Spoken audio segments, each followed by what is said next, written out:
Welcome to HDTV. You're now rocking with your boy.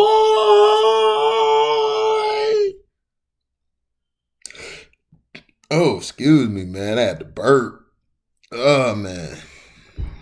Now, Falcons GM Terry Fontenot opened to trading Julio Jones, and his response is, "We are in a difficult salary cap situation." The short list of bona fide stars in Atlanta Falcons history is, well, short. There's Deion Sanders, who built his primetime persona in Atlanta before securing his Hall of Fame credentials in San Francisco and Dallas. There's Michael Vick, who revolutionized the quarterback position with the Falcons before, well, we all know what happened. And then there's Julio Jones, a 10-year veteran whose tool set as a prototype NFL wideout is surpassed only by his performance on the field. That's a decent chance he has played his last game in an Atlanta uniform. Falcons GM, you have to listen to calls on Jones. After a Monday filled with reports that the Falcons were fielding calls for the 7-time Pro Bowler, first-year general manager Terry Fontenot confirmed that the team is open to trading Jones. He addressed the reports in an interview with Fox 5's Justin Felder on Monday night. "You have to listen if people call on any player," Fontenot said when asked about Jones' trade reports. "Especially we are in a difficult cap situation. That's just a circumstance. Obviously, that particular player, we hold him in high regard. He's special in what he's done and what he continues to do here. But we have to consider any player if it's right for the team because we have to do what's best for this organization." Falcons in serious salary cap trouble. Fontenot's candor, while simultaneously avoiding saying Jones' name, speaks to Atlanta's reality in a 2021 salary cap crunch that the NFL has attributed to COVID-19 revenue losses. According to NFL Network's Ian Rappaport, the Falcons won't even have room under the cap to sign their upcoming draft picks without making some moves. Meanwhile, the 3-year, $66 million extension Jones signed in 2019 carries with it a $23 million cap hit this season. Freeing themselves of Jones' contract would go a long way in easing the Falcons' cap crisis, even as it would accompany the painful decision of freeing themselves of Jones, a genuine homegrown star who surpassed the expectations attached to his first-round pedigree out of Alabama in 2011. The Falcons would presumably prefer not to trade their franchise cornerstone, but if a contender seeking a veteran superstar with some gas left in the tank is willing to take on his contract, Fontenot is listening. So Julio Jones is going to be on the move. So is this a great move or a bad move? Now, you have some people who are going to tell you, well, Julio's one of the best receivers ever. As great of a talent as he is, he's not in my top 10 of greatest receivers of all time. I don't even think he's in my top 15. But my thing is this. You're basically going to keep Matt Ryan around, but yet you're going to try to get rid of Julio because of the cap issue. Why wouldn't you just get rid of Matt Ryan? Like, why don't you just restructure his deal and then restructure Julio's deal then? See, this is the thing. And people have got to wake up when they say, well, there isn't all this race. We're always talking about race in this because you guys are the ones who do it. So you're going to get rid of Julio, but you're not going to get rid of that overpriced quarterback, which I don't get. To me, you could go draft you a quarterback and restructure Matt Ryan's deal so you can have that quarterback groomed behind Matt Ryan and then move from there. But it's always the brother man who got to get cut because the money ain't right. The money ain't right, so we got to cut him.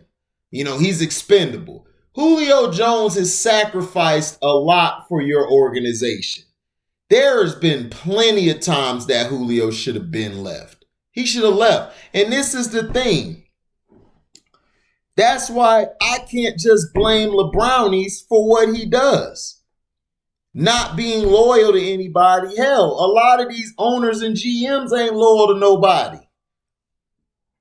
So it's a two-way street between players and owners. The reason that the loyalty is dead because the owners, they have a way of doing business, and the players, when they try to do the same business, they're hated for it.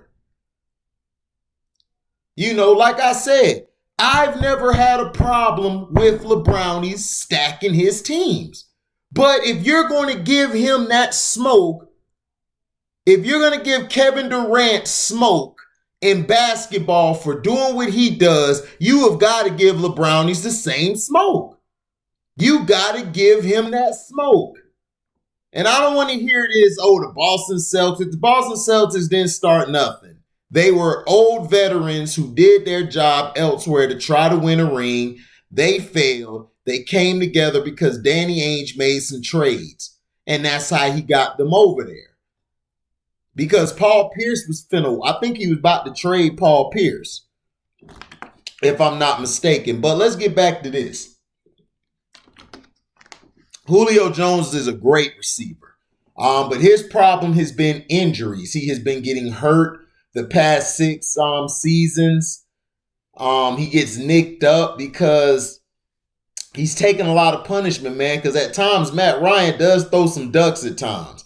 And Julio has to go get it. And he's getting hit by cornerbacks like in the rib area because he's so tall and he jumps up so high. You know, he gets hit in the abs and hit in the thighs a lot. So he gets banged up a lot and nicked up. So the thing is with this is that to me, the Atlanta Falcons should have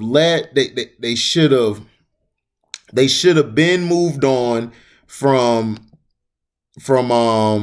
Matt Ryan and Julio Jones.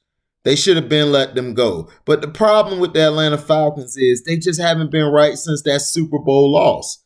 Since they choked. Their psyche is just messed up. And I just believe you have to go in a different direction. If you have a chance to get a quarterback, I would go get one. But what I think they're going to do is I think they're going to go get Kyle Pitts if he's available. Or if not him, probably Devontae Smith. They're probably going to add somebody there from Matt Ryan. And they're going to try these next 2 years, maybe 3, to see if they could get another crack at it. Winning the NFC South, which I don't see them doing. But they could beat all the other teams because the Saints, they don't know who their QB is going to be. Jameis Winston is the obvious choice, but Sean Payton wants to build the next great white hope in Taysom Hill, who I think is worse than Tebow. I think Tebow was way better than him. This guy ain't good at all. He's just a running back. At least Tebow, when it got to the fourth quarter, he'd throw you back into the game to win. So all I'm saying is this. Julio Jones, to me, if you're going to get rid of Julio Jones and all that, to me, I felt like you should have tried to restructure his contract first.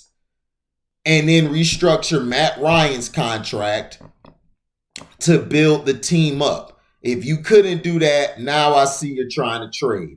But like he said, he's listening to offers, which is AKA, look, we will unload Julio Jones right now. Our cap is trash. So we need all the help we can get. And that's basically what they're looking for, what they're trying to do.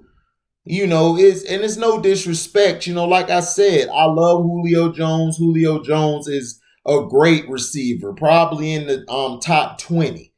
If you want to say that. I'm not sure. I got to go look at my receivers list. But he's a great guy. Julio has done a lot for that city. He's been a great teammate, but he just gets hurt a lot. And then in big games, he kind of disappears.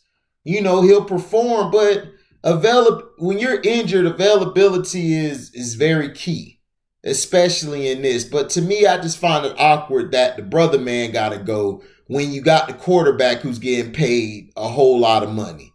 And I think you ought to try to let him go as well. So thank you for listening. Like, comment, subscribe, share this. Hit the notification bell to select all to receive upcoming notifications. And if you like what you hear, you could Cash App. You could donate to the page by Cash Apping me at the word welcome, the number 2, and then HDIITV. And plus, they're also trying to trade out of that pick. So look for somebody on draft day to trade and swap that pick out for theirs. So thank you for listening. We're out. Deezy.